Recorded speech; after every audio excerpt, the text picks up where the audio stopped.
Selanjutnya, untuk rancangan peraturan KPU tentang pencalonan gubernur, wakil gubernur, bupati dan wakil bupati, serta wali kota dan wakil wali kota. Mohon teman-teman operator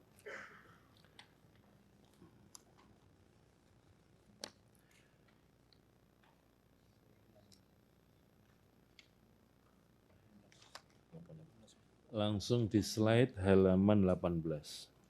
Ini berkaitan dengan syarat bakal calon kepala daerah dan wakil kepala daerah.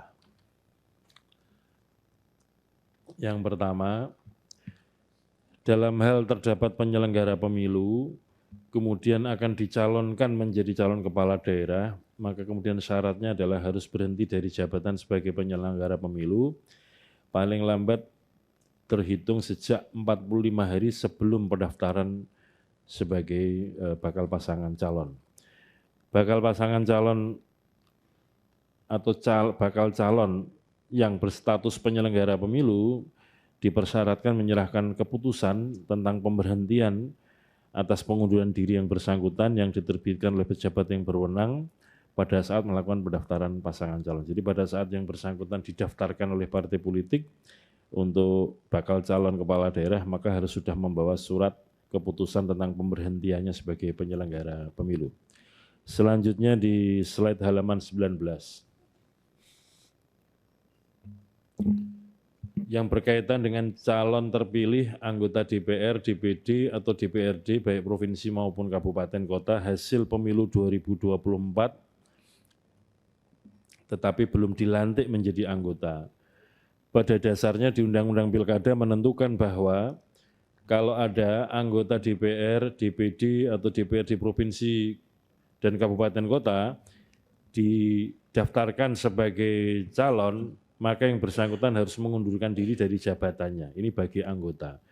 Namun bagi calon terpilih yang belum dilantik, maka yang bersangkutan harus bersedia mengundurkan diri sebagai calon terpilih anggota DPR, DPD, atau DPRD yang berstatus sebagai calon terpilih anggota DPR, DPD, atau DPRD, tetapi belum dilantik. Jadi kalau belum dilantik, itu statusnya adalah sebagai calon terpilih. Maka apabila yang bersangkutan didaftarkan oleh partai politik sebagai calon atau bakal calon kepala daerah atau wakil kepala daerah, maka yang bersangkutan harus bersedia mengundurkan diri. Syarat atau dokumen yang diperlukan, yang dipersyaratkan adalah menyerahkan dokumen paling lambat 5 hari sejak penetapan pasangan calon, surat pengajuan berupa surat pengajuan pengunduran diri sebagai anggota DPR, DPD, dan DPRD terpilih. Kemudian yang kedua adalah tanda terima dari pejabat yang berwenang atas penyerahan surat pengajuan pengunduran diri tersebut. Kemudian yang ketiga, surat keterangan bahwa pengajuan pengunduran diri sebagaimana dimaksud sedang diproses oleh pejabat yang berwenang. Katakanlah simulasinya begini, kalau di dalam tahapan pilkada, pendaftaran calon itu dilaksanakan pada tanggal 27 sampai 29 Agustus tahun 2024, lalu dilakukan penelitian administrasi, verifikasi, dan kemudian pada akhirnya ditetapkan sebagai pasangan calon peserta pilkada itu pada tanggal 22 September 2024. Untuk anggota DPR RI, DPD ini kan sebagaimana kita ketahui, bagi yang terpilih itu akan dilantik pada tanggal 1 Oktober 2024. Sehingga begitu yang bersangkutan ditetapkan oleh KPU Provinsi atau Kabupaten Kota sebagai calon atau pasangan calon peserta pilkada pada tanggal 22 September 2024, maka yang bersangkutan harus segera mengajukan surat pengunduran diri sebagai calon terpilih. Jadi supaya jelas jalur yang akan ditempuh, apakah menjadi calon kepala daerah atau menjadi anggota DPR atau DPD. Kurang lebih simulasinya demikian. Yang ketiga adalah, isu yang ketiga adalah berkaitan dengan penghitungan masa jabatan orang yang sedang menduduki jabatan tertentu, apakah yang bersangkutan masuk kategori satu periode jabatan atau belum, sehingga kemudian apakah mempengaruhi ketentuan bahwa seseorang itu apabila sudah 2 periode masa jabatan maka tidak boleh mencalonkan diri lagi.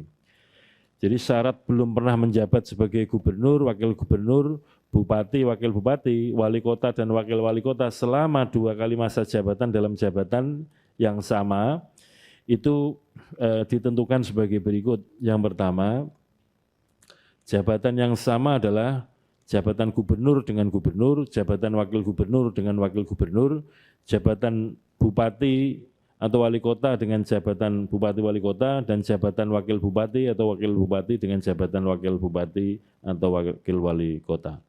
Yang kedua, masa jabatan yaitu selama 5 tahun penuh dan atau paling singkat selama 2,5 tahun. Jadi kalau 2,5 tahun sudah dihitung masuk kategori 1 periode masa jabatan.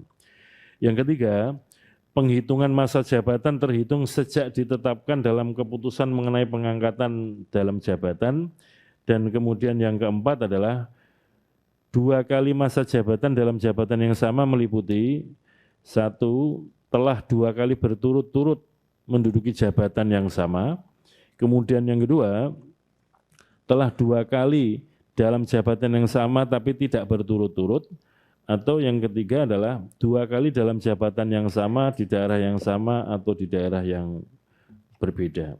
Jadi misalkan ada pasangan kepala daerahnya katakanlah terkena masalah hukum, kemudian yang setelah statusnya sebagai terdakwa itu dinonaktifkan atau diberhentikan sementara, maka kemudian yang menjalankan tugas-tugas sebagai kepala daerah adalah wakil kepala daerah tersebut sebagai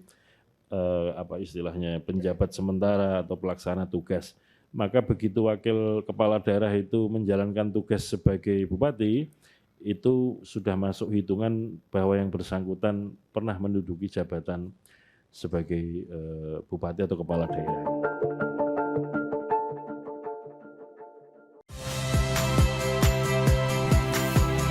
Saya Iriana Mardanus, saksikan program-program Kompas TV melalui siaran digital, pay TV, atau media streaming lainnya.